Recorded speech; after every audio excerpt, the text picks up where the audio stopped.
ये कहानी है एक इंसान की, एक आम इंसान जैसे कि आप या मैं।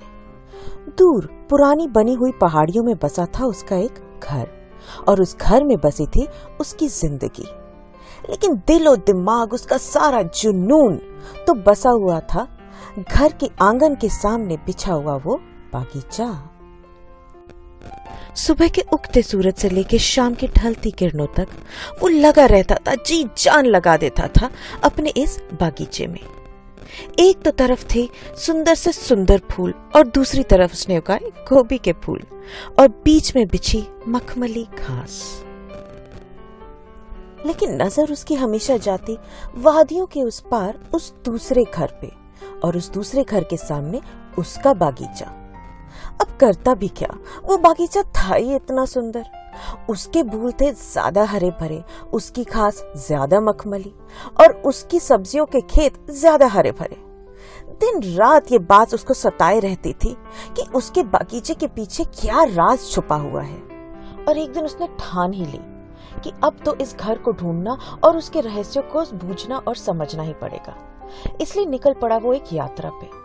अब रास्ता तो था बहुत ही कठिन, मुश्किलें बहुत ही बड़ी और मौसम बहुत ही खराब, लेकिन किसी तरह लड़ते हुए जूझते हुए वो पहुंच गया वादियों के उस पार उस दूसरे घर पे। लेकिन उस घर पे पहुंचते ही वो रह गया दंग।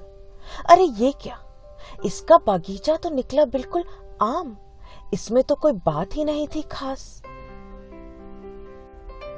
इस उलझन में घिरे नजर गई उसकी वादियों के उस पार अपने घर पे, और उसने देखा कि उसका घर और उसका बागीचा बहुत ही सुंदर नजर आ रहा है। और तभी उस इंसान को समझ आया जिंदगी का एक बड़ा रहस्य। जब तक दूसरे से ईर्ष्या करोगे तब तक अपने से कभी प्यार कर ही नहीं पाओगे।